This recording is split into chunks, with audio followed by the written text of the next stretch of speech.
Hey guys, welcome back. And today I have a very special guest with me. I have football analysis here on the channel. We are going to be doing a one round mock draft with trades. Welcome to the show and introduce yourself. Yeah, appreciate you having me on. I'm excited to do the mock draft. I run as J-Wax said, run the YouTube channel Football Analysis. You can also see me at Football Analysis on Twitter. Do a lot of draft breakdowns, a lot of team breakdowns. But really excited to dive into this mock draft.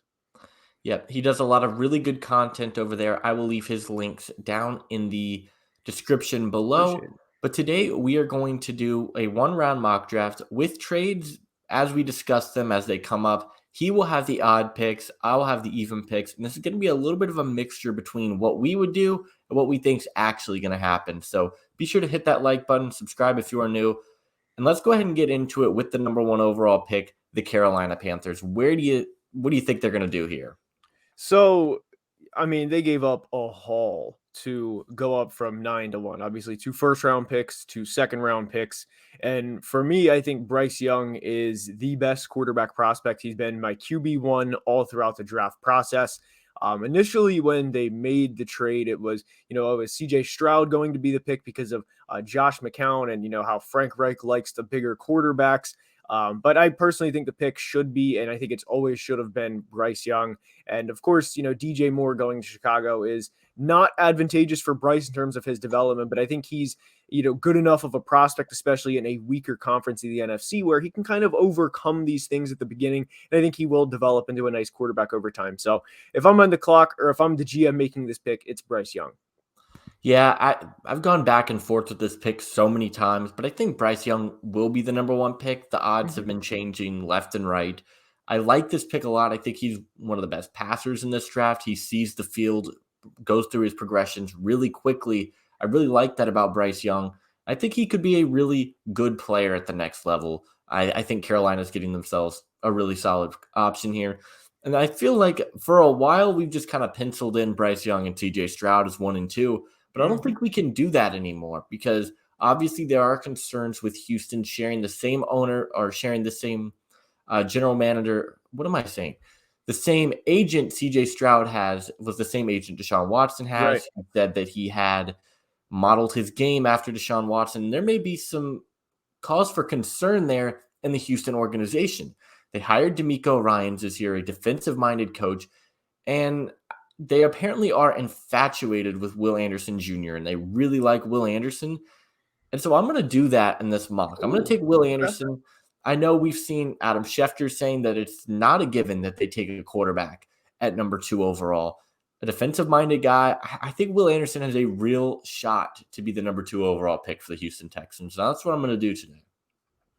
That's definitely spicy. I like it. D'Amico Ryans is, of course, an Alabama guy, and if the draft plays out like this, I think it plays perfectly into the hands of the Arizona Cardinals. And of course, mentioned at the top, we were going to discuss some trades, and I think this is. I would be very surprised if the Cardinals make this pick because I mean, in reality, the Cardinals. I preach this a lot on the channel where in order to get to the playoffs you have to win your division. You have to be able to beat the three teams within your division. And speaking from a talent standpoint, I don't know if there's a bigger gap in any division from the San Francisco 49ers to the Arizona Cardinals just from top to bottom. I mean, they're not close in terms of being able to compete with them, much less beat them. And so I think this is with CJ Stroud there and Anthony Richardson too, for that matter. I think this is definitely a trade out pick for the Cardinals. And I was thinking maybe the Raiders at 7 or the Falcons at 8. What's your thoughts? I like that. I think there's a real chance that the Titans move up as Yeah, that well. too. But the only thing I think the Cardinals want to stay in that top 10 range to Mhm. try and get one of the top edge rushers. So, yeah, let's say I do think the Raiders could be in play here. So let's have the Raiders. I don't think I've done this in any of my mocks. Let's have the Raiders trade up to the number 3 overall pick. And I think it would probably look something like 3. They get 7. The Raiders probably end up giving up one of their third round picks. I'm I'd not going to also worry wear too I'd look much. for a 1 next year. I'd want a 1 next year. That's Yeah. where it would be 1 next year at the start. That's personally what I think in terms of that just because the Cardinals they need good football players. Yeah, I'm not going to worry too much about the compensation here, but the Sure. Raiders have traded up to the number 3 overall pick. Where do you have them going here? So there's of course like a little more into this. I think the signing of Jimmy Garoppolo, where there's kind of a belief like, hey, like we have Jimmy, we're not forced into taking a quarterback in case all four quarterbacks are off the board by 7. But also in the scenario they are, it's kind of like, oh man, like we're really rolling with Jimmy G in a division with Patrick Mahomes, Justin Herbert, and not only Russell Wilson now, but also Sean Payton as the head coach. So I don't think that's not surprisingly, I don't think that's a winning formula for the Raiders in 2022. So in this scenario, given that they would effectively have a redshirt year, I really think they would go Anthony Richardson in this scenario. I wouldn't be upset if they went CJ Stroud. I just think in terms of a limited ceiling, that's, in terms of where they could be, CJ Stroud's here, Anthony Richardson is truly as high as the sky if he can hit that. It's just, about, getting the fundamentals down, the accuracy and everything like that. And I think Anthony Richardson in this scenario would be the pick for the Raiders. Yeah, and I remember earlier in the draft season, there were a lot of talk that the Raiders absolutely loved Anthony Richardson, Mhm. and that's kind of continued throughout the whole process. I could definitely see this. I don't know that Richardson will be ready to start day one. And I think him kind of learning the system, McDaniels and Jimmy Garoppolo can kind of be mentors for him. I really like this fit, Anthony Richardson to the Raiders. So now we have my Colts here at number 4. And it's kind of gone from you kind of were expecting to get Richardson or Levis to now there's a real chance that CJ Stroud is on the board. Now, apparently, the Colts have Will Levis higher than Anthony Richardson on their board. I'm Oh, not I don't believe sure that. how I don't believe sure that. I'm not sure how true that is. But regardless, I think they probably have CJ Stroud ahead of both of them on their board. So I'm going to take CJ Stroud just the way the board fell. Stroud, great size, a good arm, and he answered all questions about the mobility concerns in the college football playoff against Georgia. He's a really good athlete. And Chris Ballard has a history of taking Ohio State players. It's kind of been a trend for him throughout his tenure as a general manager. So we're going to continue that trend, take the quarterback of the future, who I've wanted the entire draft process, and get CJ Stroud. Yeah, and then to back up what you're saying with the Ohio State players, I can think of just right off the top of my head, and I know I'm missing a couple players, I'm sure, but I just think right off the top of my head, Malik Hooker, I want to say, was his first round pick back in 2017, I want to say, and then Paris Campbell, of course, was at some point Yeah. as well. So right there with you on that, and I think CJ Stroud falling into their laps, it just makes perfect sense. I think they would very much sprint to the podium there, Yeah. but with Seattle at 5, obviously there are off the field concerns with Jalen Carter. Nobody except whoever's in the NFL circles know about those concerns. And in this scenario, I personally think Tyree Wilson is too good of a prospect to pass up at number 5 overall. That's just me. So I've mocked Tyree Wilson or Will Anderson to the Seahawks quite a bit at 5, and not surprisingly, nothing's changing here. I think they comfortably walk out of the first round, or at least the top 5, with at least Tyree Wilson or Will Anderson. I'm fine with that. Tyree Wilson's a really good prospect. Great size, long arms. He's the kind of athlete that you want on your defensive line. There were some speed concerns there, but I think in the Seahawks scheme where he would be on the defensive line, I think he's kind of a perfect fit for Seattle there at 5. Now the Lions have a decision to make here at 6, but I think this could also be a trade back spot. There are teams I think that could be looking to jump up to snag Will Levis, who is still on the board, whether that is the Titans or the Texans jump back up to Hmm. try and snag Will Levis to be their quarterback. But I'm not sure where they go here. They just traded Jeff Okuda. It's a Right. good corner class. I think they could move back to 11 or 12 and still get one of the 3 top corners. So what are your thoughts on them potentially trading back here? So I got to be honest. I think if they are going to trade back, I think it's the only team I think they would call is Atlanta and basically say like, look, if you give us a 3, like here's 6. That's it though. That's it, because if they go back to 8, they still get either Christian Gonzalez or Devin Witherspoon. I don't think they would trade back and risk not getting Gonzalez or Witherspoon, given they still have 18. And honestly, given they still have 18, And when they made this Matthew Stafford trade, because this is the Rams pick, they were Mhm. never in a million years anticipating that they were going to get a top 6 pick. And I think even Lions fans would agree with this. If they were going to get a top 6 pick in 2023, it would be their own. So I think this is truly as risk-free of a top 6 selection as you're ever going to have. And if you put Jalen Carter on a defensive line with both Aiden Hutchinson, who was really coming on at the end of the year, and James Houston, a player who quietly had 8 sacks as a rookie, again, as an edge player that not a lot of people know about, I love the possibility of Jalen Carter at 6 or Christian Gonzalez or Devin Witherspoon. Take your pick. And then I think the only trade that they would have is basically say, like, Atlanta, like, look, Arizona wants to trade at 7. Their team is horrible. Like, here's the deal. Either give us a 3 and move up and get your quarterback if that's the scenario you want to go, or we'll just go ahead and take the best corner on the board again, or Jalen Carter. Yeah, makes sense. I hear some of the Falcons QB stuff. I'm not sure how much I believe it because they've committed so much to Desmond Ridder and they won't go get Lamar Jackson. But I'm going to stick and pick here. You've convinced me. I'm going to take Devon Witherspoon. I think he kind of slid up to it's CB1A, 1B with him and Right. Gonzalez. Oh, I I agree think with it's that. very close. I'm going to give the slight edge to Witherspoon. I think ultimately he will be the first corner off the board. I think the Lions get themselves an Okuda replacement and probably an upgrade as well at the cornerback position. And I think is a really good move for Detroit.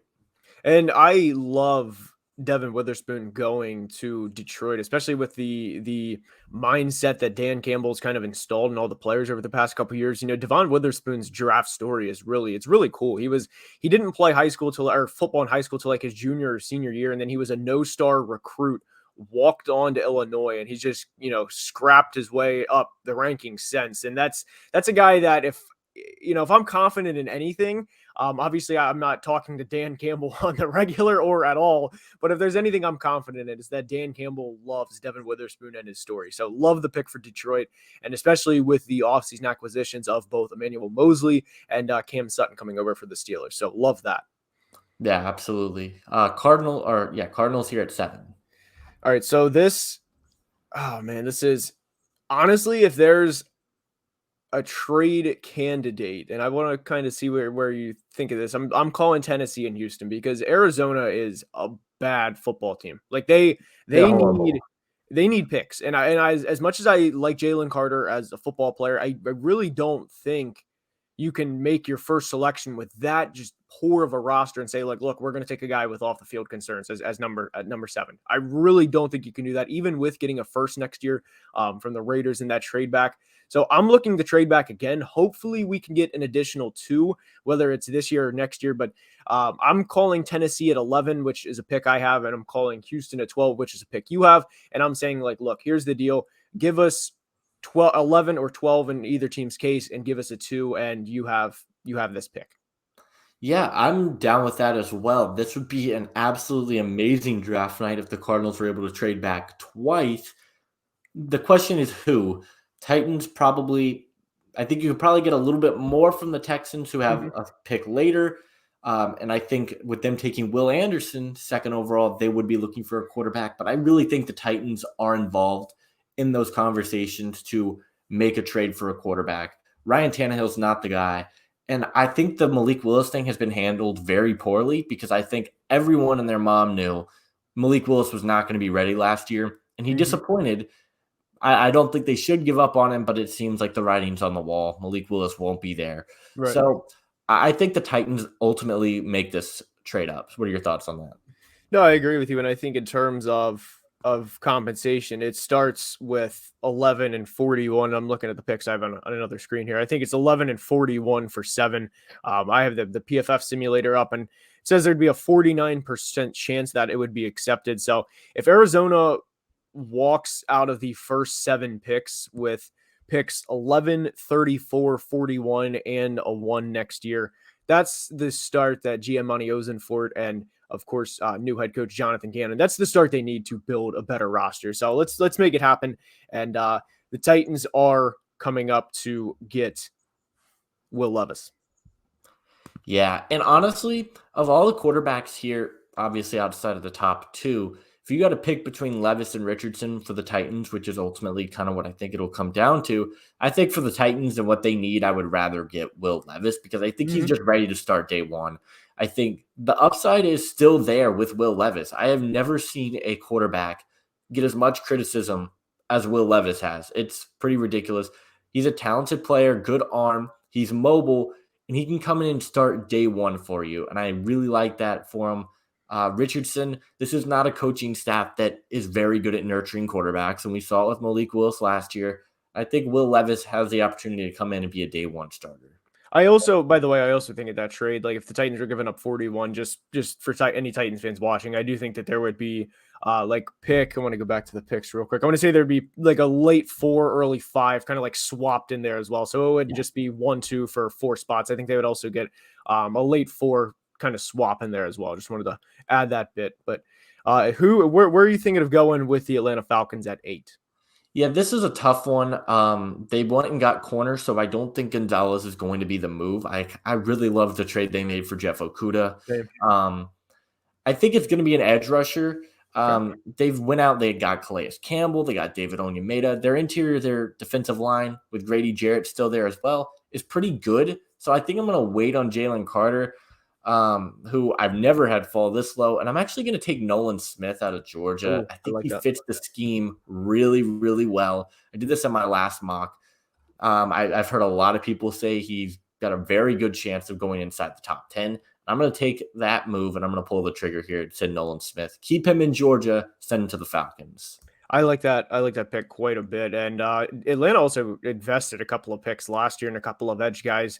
D'Angelo Malone was one of them, and they had, let me pull up their depth chart because they had somebody else that Arnold Ebiketie is who it was. So if you, I mean, that's, obviously not going to be like top 2 or 3 in the league right away, or maybe ever, because those guys were developmental pieces. But I like what the Falcons have going on in terms of their rebuild, especially if they bring in Nolan Smith, like you said, from Georgia. Now, Chicago at 9, I got to be honest. If you trade back from 1 to 9, you acquire a 1, obviously the 1 this year, 1 next year, 2 2s, and you get DJ Moore. Plus, with what they did in free agency, I'm pulling the trigger here if I'm Brian Poles. Jalen Carter, you are a Chicago Bear. And I mean, it's you go back to 9, you still get a player that was mocked quite a bit at number 1 overall. And obviously, they're going to do all the homework in terms of everything off the field. And, we know as much as everyone else does in terms of, it's in the NFL community right now in terms of Jalen Carter's off the field issues. But if I have that, again, just risk-free of a top 10 pick, knowing all the compensation you received in return, I'm taking that risk for a player that could be a 5 or 6 or 7-time Pro Bowler. I'm taking that at risk every time. If it wasn't for the off-the-field concerns, I think Jalen Carter is the best player in this class. But the off-the-field concerns are there. And to get him at 9, like you said, after everything they've done this offseason, would be incredible value. I'm going to make that here. The Eagles at 10, I really hate making picks for the Eagles because I just don't know what they need. I know cornerback is a need, but every time I take a corner here, Eagles fans absolutely hate it. I mean, I like Bijan Robinson here a lot because similar to your case with the Lions and the Rams pick, this pick is from the Saints. They just made the Super Bowl. They could go make a huge splash. And I think Bijan Robinson, he's number 3 on my big board. He's one of the best prospects I've seen in a long time from the running back position. Sure. This is a run-first offense. So they got Rashad Penny as RB1, who's had a history of injuries. I don't hate going Bijan here, but I'm going to go with Myles Murphy out of Clemson. That's really spicy. Okay. Because I wasn't expecting that. He tested out extremely well at his pro day, like way better than we were expecting. And this team still needs edge. Brandon Graham, Robert Quinn, they're getting older. They don't have a lot of young rushers off the edge. I think Myles Murphy is being very undervalued in this draft. And I'm going to take him here at 10. I think that's a pick that the Eagles would 100% make if he was on the board. I'm actually glad you made that pick because that makes my selection for the Arizona Cardinals that much easier. I thought this is who you were going to take at 10 because it makes a lot of sense. This player in that scenario would have came in and learned behind Slay and Bradbury for a year.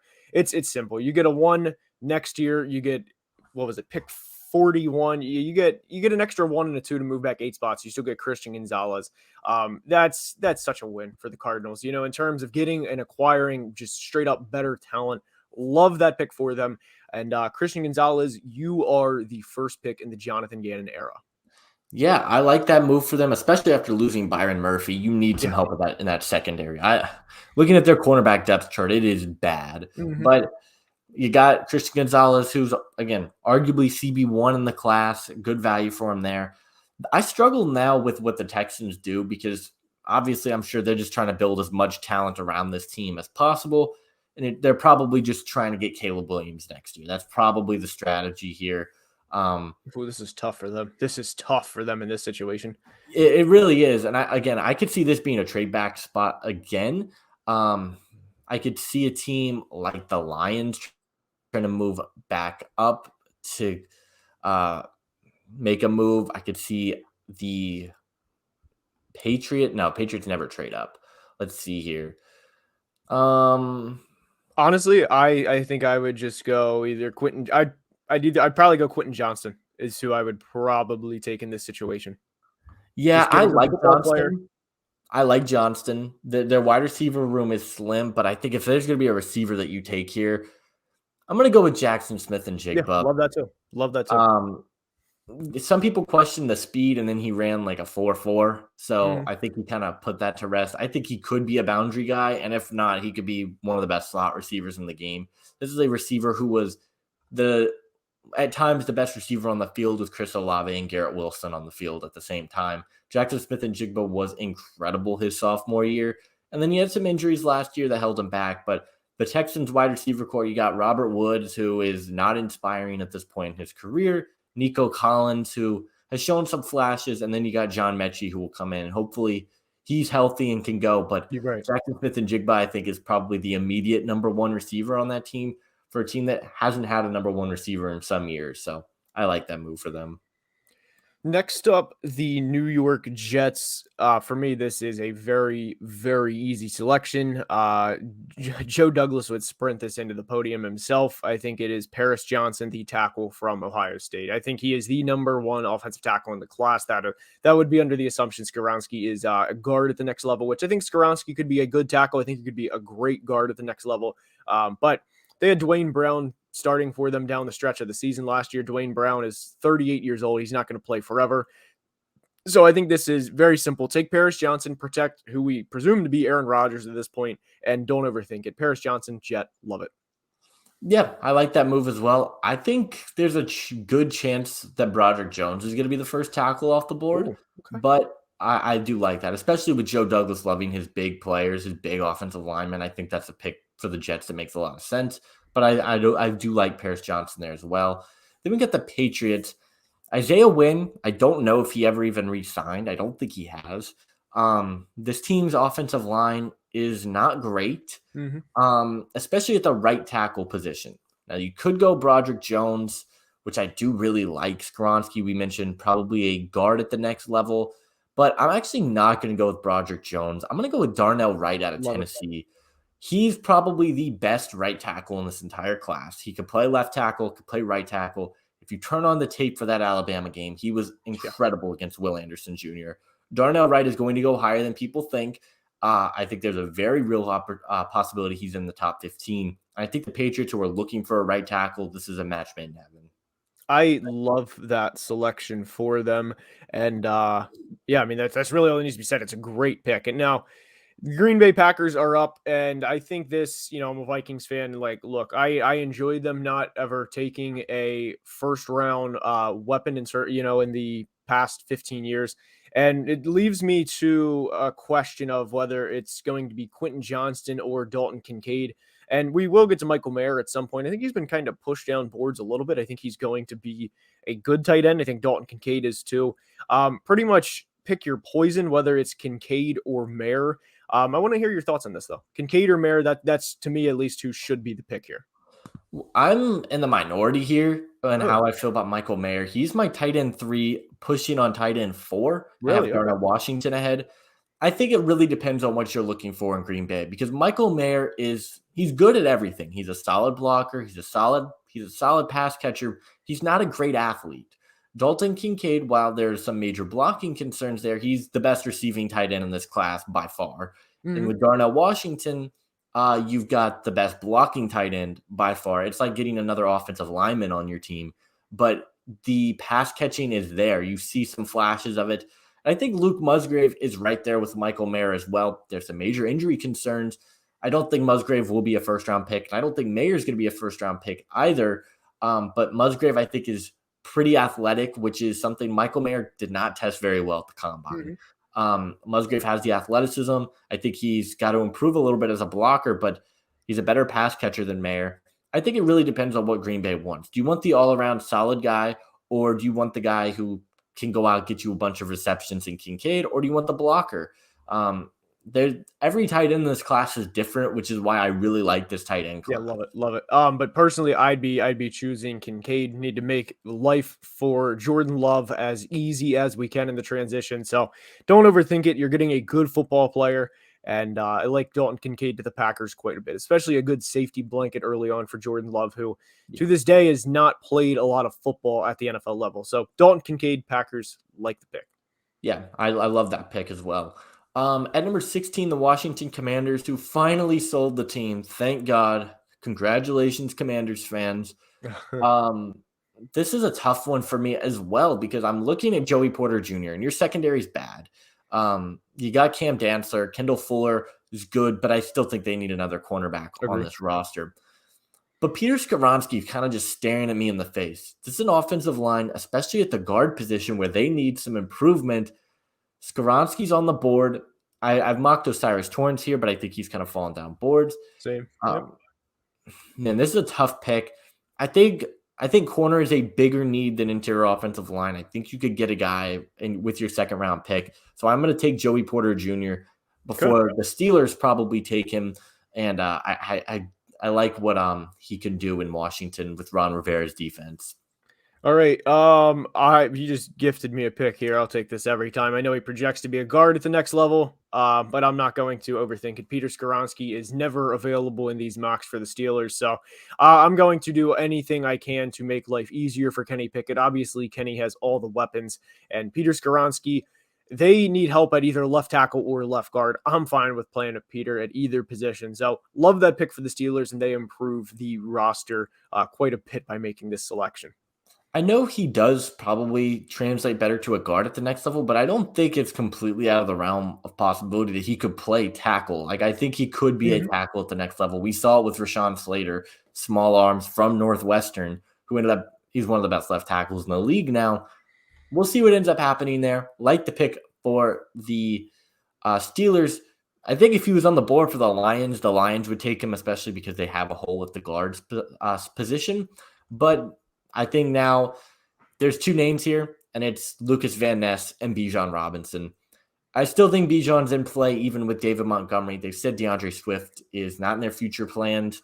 I just think Bijan's talent is too good to pass on. But you passed on an edge in round one, and I think Lucas Van Ness is going to be the pick here. The flashes he showed at Iowa, the power he has, he's a great athlete. I think he could be a really good player at the next level. And pairing him on the opposite side of Aiden Hutchinson could be a very nice combo. So I'm going to take Van Ness here at 18. Well, I personally would have taken Bijan and just basically said, all right, Ben Johnson, here's Bijan Robinson along with everybody you have in the offense. Go ahead and try and stop us. But I like the pick, and I still think that, you have a defense. You're walking out of the first round with both Witherspoon and Van Ness. It's hard to be disappointed with that. But the Bucs are on the clock. I've seen this pick before, or at least like it's been talked about. Tanner McKee at 19 to me is gross. It makes me just want to throw up in my mouth. That is never on the table for me with Tanner McKee at 19.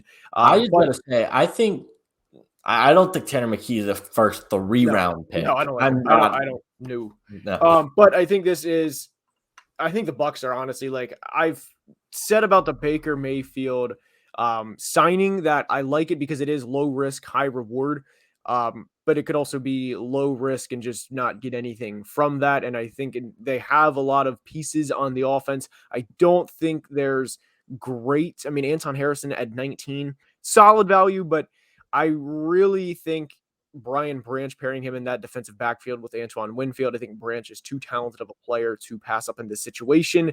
And also, I really do think it's going to be the start of a new Bucs era soon. And honestly, I think Brian Branch gives them a better chance to potentially get Caleb Williams than I think Anton Harrison does. I was not expecting that pick. I like the pick. They definitely had a hole at the safety position. I think you could play some nickel corner as well. I like that move for the Bucks. Get some secondary help. I like that. For the Seahawks, I love this pick for them, and it is going to be Zay Flowers. Oh, love that. Yeah. The speed combination with him in the slot with Lockett and Metcalf, I think makes for a dangerous wide receiver trio. Flowers has been flying up boards. I considered taking him at 14 for the Patriots, but ended up taking Darnell Wright instead. I love this move for the Seattle Seahawks.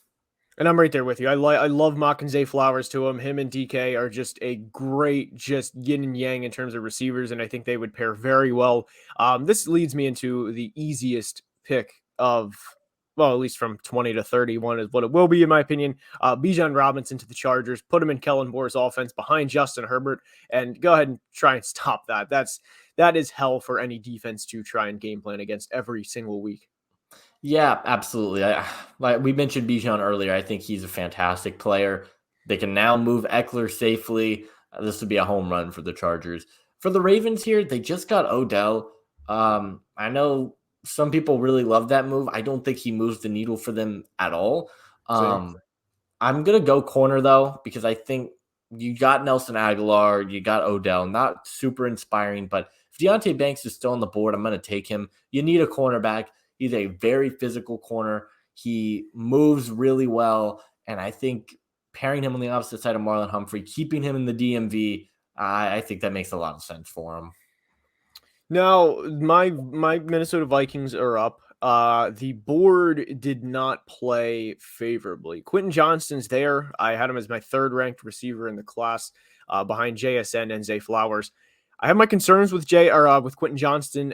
I think he would be good in terms of in the Vikings offense, especially because he would effectively be the wide receiver 3, because TJ Hawkinson, just in terms of the sheer volume, effectively plays a wide receiver 2 role. So I don't hate Quentin Johnston to the Minnesota Vikings in this scenario. I mean, I also like the possibility of trading back, and presumably it would be to Buffalo at 27. But I don't know how often a player like Quentin Johnston is going to be available and kind of just fall right into your lap at pick 23. So I think Quentin Johnston would be a Minnesota Viking, and if the board played out like this. I like that as well, because I think Johnston's my number 2 receiver. There are some physicality concerns there, but I mean, dude's an incredible athlete, and I think pairing him on the opposite side of Justin Jefferson could be if Johnston pans out, that's one of the scariest wide receiver duos in the NFL. Right. At number 24, easy pick for the Jags. It's Broderick Jones. I'm shocked he fell this far. They lost Jawan Taylor, and now you need a right tackle. I think Broderick Jones can play left tackle as well. I think he gives them so many options on the defensive line, or on the offensive line, excuse me. I like Broderick Jones a ton. Next up is the New York Giants. You just gave $160 million to Daniel Jones. I've seen mocks where they have either Kincaid or Mayer, or mainly one of those two at tight end. If they're on the board, Kincaid in this scenario is not, because he went 15 to Green Bay. So to me, I mean, I like Daniel Bellinger, their 4th round pick from last year as a tight end. I think it's Jordan Addison would be the pick here. You have to get Daniel Jones some weapons. I mean, we're entering year 5 of his career, and while I don't think he's ever going to be, a Pat Mahomes, Joe Burrow, Josh Allen type player, but we still kind of largely don't know what he can be at the true maximization of his talent. Yeah, we've seen flashes, and of course we've seen flashes of bad, but it's crazy to say that we still don't know what type of player he can be if he has everything around him. So do what you can to help him out. Jordan Addison as their 1st round pick. Yeah, and going back to, you mentioned the Kincaid or Mayer spot, they just got Darren Waller there at their tight end. I don't think they would be looking at tight end. But I like Jordan Addison, great route runner. And in the open field, I think he's a threat to go all the way. I love that pick for the Giants. The Cowboys is my least favorite pick to make in this entire draft Yeah. because I have absolutely zero idea what to do with them. I'm probably just going to go best player available here. And I'm going to take Kalijah Cansey, and it does fill a need for the Dallas Yeah. Cowboys. The interior of their defensive line, not great. Now, there are some major concerns with Kalijah Cansey.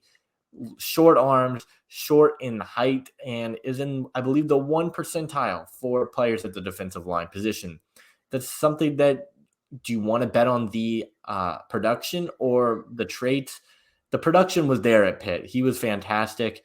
And I'm going to take a risk here with the Cowboys at 26, fill a need, and get Kalijah Cansey. Oh, I love that. I love that. Especially, I mean, like you obviously hear the term, situations in terms of how guys can succeed. But if you're on a defense with pretty good player by the name of Micah Parsons, like we can just kind of call this what it is, unless Kalijah Cansey just develops into a player that he's been compared to because of his size and speed and because of where he went to college and Aaron Donald. If he even becomes half of what Aaron Donald is, then yes, offenses would have to kind of focus more on Cansey. But calling it what it is, and this isn't disrespect to Cansey as much as it is respect to Micah, but he's never going to be the guy offenses game plan around. So this is a perfect situation for him to come in and just be able to, maximize what he can do right from the start. So I love that pick for Cansey. And with Buffalo on the clock, I think I'm really looking at Anton Harrison from Oklahoma. I don't know where else they would go in this situation. They got bullied bad in that game against Cincinnati. I think it's a little early for a player like Siaki Ika. I wouldn't want to overreact that much and take him at 27. I'm not the biggest fan of Brian Brzee, so I think I would go Anton Harrison in this specific situation. Yeah, I like that. I think I would have gone to Cyrus Torrance. I think the guard spot's a pretty big hole for them. But Anton Harrison, great pickup for them. Puts the Bengals in an interesting spot because I think tackle's where they want to go. Ultimately, I think if Anton Harrison's here, they go with him. I think Darnell Wright, I don't think will be on the board here, but I think there was a chance they go here. For me, I'm going to go with the tight end here. And it's not going to be Michael Mayer. I'm going to take Darnell Washington because of his blocking ability. I Mhm. think you got Irv Smith, who's fine, but you need a blocker to also help protect Joe Burrow, open up holes in the run game. Darnell Washington is far and away the best blocking tight end in this class with high upside to be a really good receiver as well. I think it's a perfect situation for him. I'm going to go with Darnell Washington here at 28. No, you said a couple. By the way, I do like the pick, but you said a couple picks ago when Dallas was on the clock that is just the team you least like picking for, and that's me with New Orleans at 29.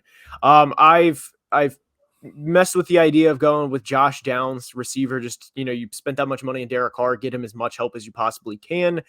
Some other players that I like in this situation, I like Emmanuel Forbes, the corner from Mississippi State. I don't think the learning curve for him is going to be as big as people make it out to be. And there's also been a lot of buzz recently that him and corner Tyreek Stevenson from Miami are going higher than what a lot of people expect. So I think those are the three players that I'm looking at, whether it be Josh Downs, Emmanuel Forbes, or Tyreek Stevenson. I kind of want to know what you think about the Saints here. Yeah, I like Brian Brzee here. I'm not the biggest Brzee fan, but their interior defensive line is Mm-hmm. needs some help. But Emmanuel Forbes is interesting because he had 6 career pick sixes at Mississippi State. I think he's a fantastic player. There are major question marks, though, around his size. He weighed in at the Oh combine yeah, at 166 pounds, which is incredibly small for a corner that probably is, you need to be physical. You're not really getting that. Tyreek right. Stevenson, I do think is being undervalued. I just did a video on him a few weeks ago. Good in man coverage. I think he's got a lot of what you look for. Reminds me a little bit of Kaylee Ringo. I feel like Stevenson could be a really good safety at the next level as well. And then the other name you mentioned was Josh Downs, who I do like. And I have heard he's kind of fallen down boards, but super productive at North Carolina. The speed, I think pairing him with Olave and Michael Thomas, that's kind of a perfect fit. My only question is with the Saints, do you try and like hedge your bets and hope that he's there when you pick again at 40? Or do you just make the pick now, prevent any team from taking him sooner? What are your thoughts on that? Is that you're referring to Josh Downs, right? Yeah. I would just say just take him. You don't they traded up last year to get Chris Olave. I know it's back-to-back first-round selections on a receiver, but you just gave Derek Carr a lot of guaranteed money. So, and I know that deal is very flexible, but in this situation, I'm doing everything I possibly can to help my quarterback out.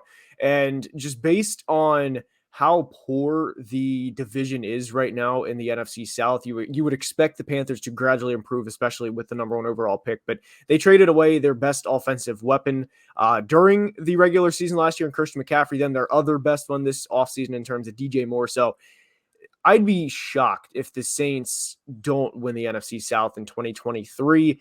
And you're going to have to be able to put up points against, bigger teams in the conference. So just give me Josh Downs and have an offense of Derek Carr, Josh Downs, Chris Olave, and reasonably, I think they can, like I said, win the NFC South, and in the playoffs, who knows? Yeah, I like that. And I think it makes the Eagles' job pretty easy here. Since Brian Brzee still on the board, they're going to double down on defensive lineman from Clemson. Brzee, while there are concerns there because he's had some injuries, he had some off the field stuff, that the production wasn't as great as we wanted it to be after his freshman year, but the talent is there. You can see flashes of it. Good pass rusher, not the most amazing run defender, but I think he fits well on this Eagles defensive line because they like to rotate guys in and out. Jordan Davis, who they drafted in the first round last year, is a run stopper. That's what he is there to do. Brian Brzee could come in, they could rotate him and Jordan Davis in and out on pass rushing downs, and you got a really good pass rusher from the interior in Brian Brzee. I think that makes a lot of sense for the Eagles. I'm going to take Brzee here at 30. Now, I'm baffled here with the Chiefs. There's a couple players. I have it down to 3 players.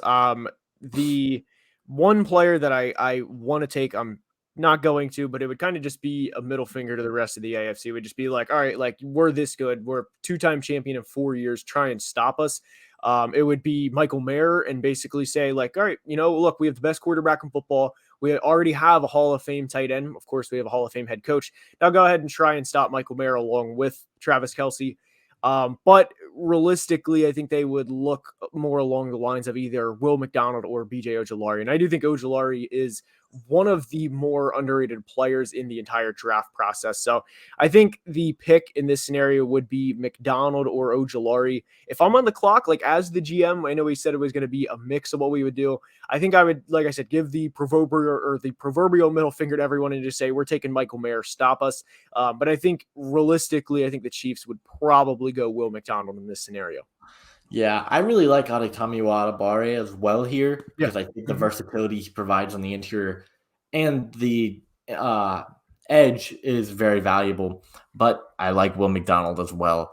And then we got the final pick here, the first round in the Pittsburgh Steelers. Again, took Peter Skoronski in round 1. I think it's a corner probably here. And that's going to be Cam Smith for me. I like Emmanuel Forbes, I do, but I just don't think the physicality is going to be there for what the Pittsburgh Steelers usually look for in a defensive player. I think Cam Smith, extremely physical, hard hitter. I think he kind of fits what the Steelers like to draft. So I'm going to go with Cam Smith there. And yeah, that's going to do it for us in this mock. I had a blast. It was a lot of fun. I will leave his links down in the description below. Be sure to check him out. But that's going to do it for me. Make sure you guys hit that like button. Subscribe if you are new. I'll see you guys in the next video. Adios.